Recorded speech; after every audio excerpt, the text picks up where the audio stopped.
Hello അസ്സലാമു അലൈക്കും. എല്ലാവർക്കും പുതിയൊരു വീഡിയോയിലേക്ക് സ്വാഗതം. ഇന്ന് വളരെ എളുപ്പത്തിൽ ഉണ്ടാക്കാൻ പറ്റുന്നതും അതുപോലെ തന്നെ നല്ല ടേസ്റ്റി ആയിട്ടുള്ള ഒരു അടിപൊളി ഈവനിങ് സ്നാക്സിൻ്റെ റെസിപ്പി ആയിട്ടാണ് കേട്ടോ വന്നിട്ടുള്ളത്. പുറം വശം നല്ല ക്രിസ്പിയോട് കൂടിയിട്ടുള്ള ഒരു അടിപൊളി സ്നാക്സാണ്. നമ്മുടെ അടുക്കളയിലൊക്കെ എപ്പോഴും കിട്ടുന്ന ചേരുവകൾ വെച്ചിട്ടാണ് കേട്ടോ ഇത് തയ്യാറാക്കിയിട്ടുള്ളത്. ഇത് എല്ലാവർക്കും ഉപകാരപ്പെടുന്നൊരു വീഡിയോ ആണ്, അതുകൊണ്ട് മുഴുവനായിട്ട് കാണാൻ ശ്രമിക്കുക. വൈകുന്നേരം കുട്ടികളൊക്കെ സ്കൂൾ വിട്ട് വരുമ്പോൾ ചായക്ക് ഉണ്ടാക്കി കൊടുക്കാൻ പറ്റിയ നല്ല ടേസ്റ്റി ആയിട്ടുള്ളൊരു പലഹാരമാണ്. അപ്പോൾ ഇതെങ്ങനെ തയ്യാറാക്കാൻ നോക്കാം. ആദ്യമായിട്ട് കാണുന്നവരൊക്കെ ഉണ്ടെങ്കിൽ ചാനലൊന്ന് സബ്സ്ക്രൈബ് ചെയ്യുക. അതുപോലെ തന്നെ വീഡിയോ കണ്ട് സപ്പോർട്ട് ചെയ്യുക. കണ്ടുകൊണ്ടിരിക്കുമ്പോൾ തന്നെ ഇഷ്ടപ്പെടുകയാണെങ്കിൽ ഒന്ന് ലൈക്ക് ചെയ്യുക. അപ്പോൾ നമുക്ക് നേരെ വീഡിയോയിലേക്ക് പോകാം. ഇതുപോലൊരു ബൗൾ എടുത്തിട്ടുണ്ട്. അതിലേക്ക് സവാളയാണ് ഇട്ട് കൊടുത്തിട്ടുള്ളത്. മീഡിയം സൈസിലുള്ള 3 സവാളയാണ് എടുത്തിട്ടുള്ളത്. നല്ല ചെറുതാക്കിയിട്ട് തന്നെ മുറിച്ചെടുത്തിട്ടുള്ളത്.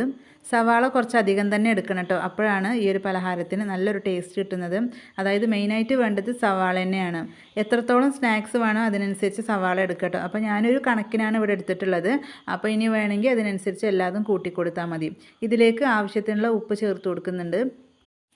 ഇനി ഇഞ്ചി വെളുത്തുള്ളി പേസ്റ്റാണ് കേട്ടോ ചേർത്ത് കൊടുക്കുന്നത്.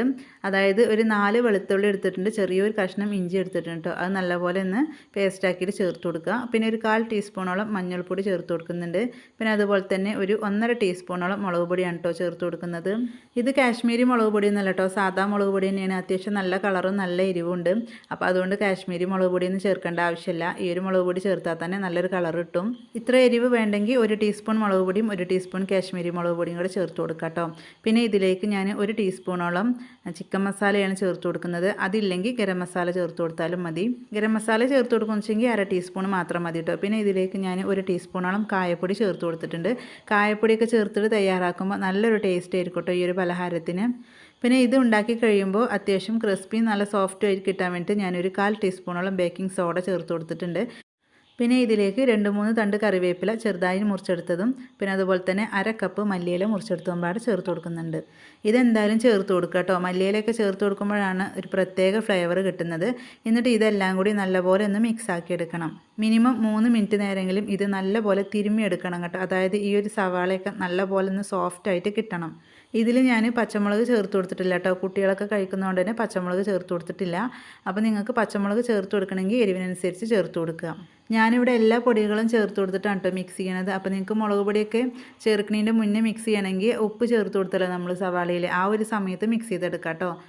അതായത് കുക്കിങ്ങൊക്കെ പഠിച്ച് വരുന്ന കുട്ടികളൊക്കെ ഉണ്ടാവുമല്ലോ, അപ്പോൾ അവരൊക്കെ ഇതുപോലെ തയ്യാറാക്കുകയാണെങ്കിൽ മുളക് പൊടിയൊക്കെ ചേർക്കാതെ സവാളയും ഉപ്പും ചേർത്തിട്ട് ആദ്യം നല്ലപോലെ മിക്സ് ആക്കിയതിൻ്റെ ശേഷം പിന്നെ മുളക് പൊടിയൊക്കെ ചേർത്ത് കൊടുത്താൽ മതി കേട്ടോ. ഇതെന്തായാലും സ്കിപ്പ് ചെയ്യരുത് കേട്ടോ. ഒരു 3 മിനിറ്റ് നേരം ഇങ്ങനെ തന്നെ തിരുമ്മിയിട്ട് യോജിപ്പിച്ചെടുക്കണം. ഇപ്പോൾ അതാ സവാളയൊക്കെ നല്ലപോലെ സോഫ്റ്റായിട്ട് വന്നിട്ടുണ്ട്, നിങ്ങൾക്ക് കാണുമ്പോൾ തന്നെ അറിയാം. ഇനി ഇതിലേക്ക് പൊടികൾ ചേർത്ത് കൊടുക്കുക കേട്ടോ. 1/2 കപ്പ് മൈദപ്പൊടിയാണ് ചേർത്ത് കൊടുക്കുന്നത്. ഇനി ഇതിലേക്ക് 1/2 കപ്പ് കടലപ്പൊടിയും കൂടി ചേർത്ത് കൊടുക്കുന്നുണ്ട് കേട്ടോ. അപ്പോൾ മൈദപ്പൊടിയും കടലപ്പൊടിയും ഒരേ അളവിൽ തന്നെ എടുക്കാം. ഇനി ഇതിലേക്ക് 1/4 കപ്പ് അരിപ്പൊടി ചേർത്ത് കൊടുക്കുക കേട്ടോ. നല്ല പോലെ ക്രിസ്പി ആയിട്ട് കിട്ടാൻ വേണ്ടിയിട്ടാണ് ഈ ഒരു അരിപ്പൊടി ചേർത്ത് കൊടുക്കുന്നത്. നമ്മൾ ഇടിയപ്പത്തിനും പത്തിരിക്കൊക്കെ എടുക്കുമല്ലോ, അതേ പൊടി ചേർത്ത് കൊടുക്കുക. എന്നിട്ട് കൈ വെച്ചിട്ട് ആദ്യം നല്ലപോലെ ഒന്ന് മിക്സ് ആക്കി എടുക്കണം കേട്ടോ. അതായത് ഈ ഒരു സവാളയുടെ ഒരു നനവിൽ നല്ലപോലെ ഒന്ന് മിക്സ് ആക്കിയതിൻ്റെ ശേഷം നമുക്ക് വെള്ളം ഒഴിച്ച് കൊടുക്കാം.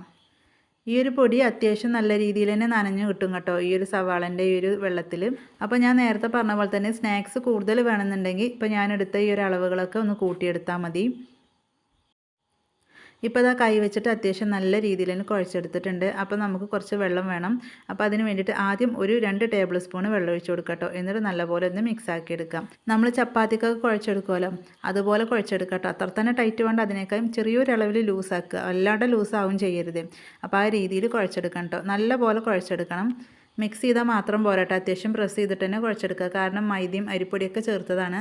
അപ്പോൾ അതെല്ലാം നല്ലപോലെ ഒന്ന് സോഫ്റ്റായിട്ട് കിട്ടാൻ വേണ്ടിയിട്ട് ഒരു 2 മിനിറ്റോളം കുഴച്ചെടുക്കണം. വെള്ളം കുറച്ച് ഒഴിച്ചിട്ട് വേണ്ടത് മിക്സ് ചെയ്തെടുക്കാൻ, അത് പ്രത്യേകം ശ്രദ്ധിക്കണം. നല്ലപോലെ ലൂസായിട്ടുണ്ടെങ്കിൽ നമ്മൾ സ്നാക്സ് തയ്യാറാക്കി എടുക്കുമ്പോൾ പെർഫെക്റ്റായിട്ട് കിട്ടില്ല. അപ്പോൾ ഞാൻ വീണ്ടും 2 ടേബിൾ സ്പൂണും കൂടി വെള്ളം ഒഴിച്ച് കൊടുക്കുന്നുണ്ട്. എന്നിട്ട് ഇപ്പോൾ അതാ വീണ്ടും നല്ലപോലെ ഒന്ന് കുഴച്ചെടുക്കുന്നുണ്ട് കേട്ടോ. ഇത് നമ്മൾ കുഴച്ചെടുക്കുന്ന സമയത്ത് ഇതിൽ ഉപ്പുണ്ടോ നോക്കാം കേട്ടോ. കാരണം നമ്മൾ പൊടികളും എല്ലാം ചേർത്ത് കൊടുത്തതാണല്ലോ, അപ്പോൾ ഉപ്പിൻ്റെ കുറവുണ്ടെങ്കിൽ ചേർത്ത് കൊടുക്കാം. ഇപ്പോൾ അത് നല്ലപോലെ കുഴച്ചെടുത്തിട്ടുണ്ട്. ഇതുപോലെ വേണം നമ്മുടെ ഈ ഒരു മാവ് കിട്ടാൻ. ഇനി ജസ്റ്റ് ഇതുപോലെ ഒന്ന് പരത്തി കൊടുക്കാം കേട്ടോ. അതായത് ഒരു 10-20 മിനിറ്റോളം നമുക്കിതൊന്ന് റെസ്റ്റ് ചെയ്യാൻ വെക്കണം.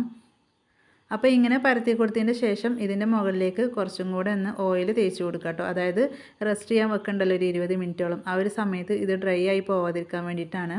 അത് ഞാൻ ഓയിൽ തന്നെ എണ്ണ ഒഴിച്ച് കൊടുക്കുന്നത്, വെളിച്ചെണ്ണയൊന്നുമല്ല. ഓയിൽ ഒഴിച്ച് കൊടുക്കാൻ ശ്രദ്ധിക്കുക കേട്ടോ, അല്ലെങ്കിൽ വെളിച്ചെണ്ണയുടെ ഒരു ഫ്ലേവർ ആയിരിക്കും. അപ്പോൾ ഇതുപോലെ ഒഴിച്ചു കൊടുത്തതിൻ്റെ ശേഷം കൈകൊണ്ട് എല്ലാ വശത്തും ഒരേ രീതിയിലൊന്ന് ആക്കിയെടുക്കുക കേട്ടോ. ഇതുപോലെ ഓയിലൊക്കെ സ്പ്രെഡ് ചെയ്തതിന് ശേഷം മിനിമം 15 മിനിറ്റെങ്കിലും വെക്കണം കേട്ടോ. അപ്പോൾ ഞാനിവിടെ 20 മിനിറ്റോളം വെക്കുന്നുണ്ട്.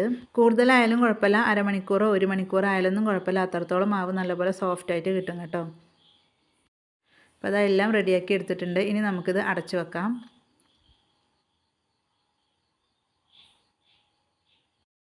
അപ്പോൾ നമ്മുടെ മാവൊക്കെ നല്ലപോലെ മിക്സാക്കി വെച്ചിട്ട് ഏകദേശം ഒരു 20 മിനിറ്റ് ആയിട്ടുണ്ട് കേട്ടോ. ഇനി നമുക്ക് തുറന്ന് നോക്കാം. മാവൊക്കെ നല്ലപോലെ സോഫ്റ്റായിട്ട് കിട്ടിയിട്ടുണ്ട്. ഒന്നും കൂടി ചെറിയ രീതിയിൽ ലൂസായി കിട്ടിയിട്ടുണ്ട് കേട്ടോ. അത് ഇതുപോലെയാണ് നമുക്ക് കിട്ടേണ്ടത്. നമ്മൾ കൈ കൊണ്ട് ഇങ്ങനെ ഇട്ട് കൊടുക്കാൻ പറ്റുന്ന രീതിയിൽ വേണം കിട്ടാൻ. അപ്പോൾ ഒന്നും കൂടി നല്ലപോലെ ഒന്ന് മിക്സാക്കി എടുക്കുക. എന്നിട്ട് നമുക്ക് സ്നാക്സ് തയ്യാറാക്കി എടുക്കാം.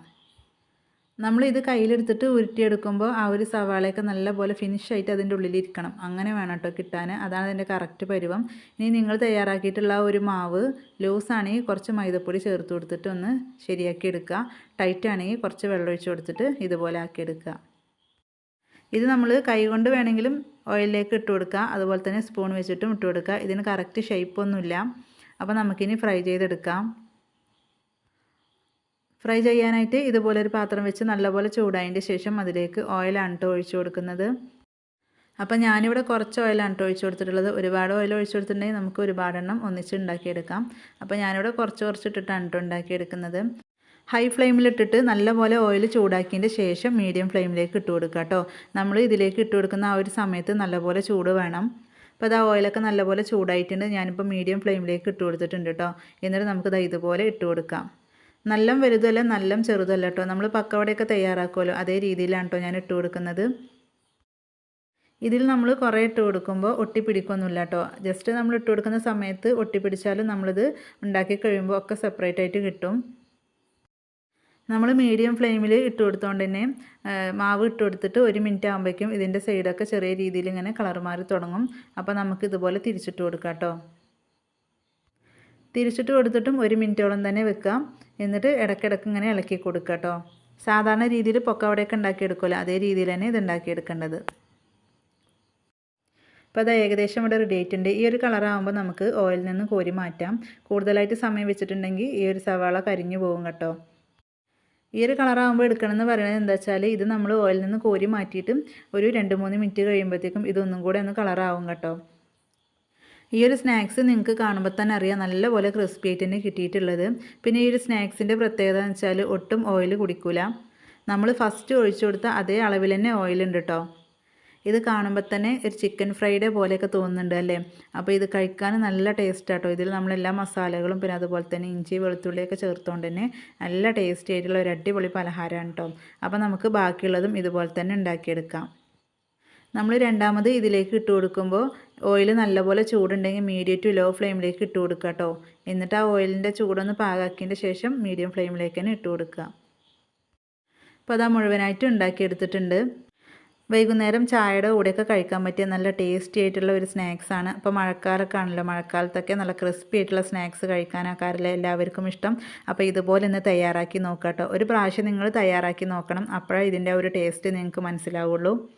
അപ്പോൾ ഇത്രയേ ഉള്ളൂ നമ്മുടെ ഇന്നത്തെ ഒരു വീഡിയോ. വീഡിയോ ഇഷ്ടപ്പെട്ടാൽ ഒന്ന് ലൈക്ക് ചെയ്യുക, അതുപോലെ തന്നെ ഷെയർ ചെയ്യുക, നിങ്ങളുടെ അഭിപ്രായങ്ങൾ അറിയിക്കുക.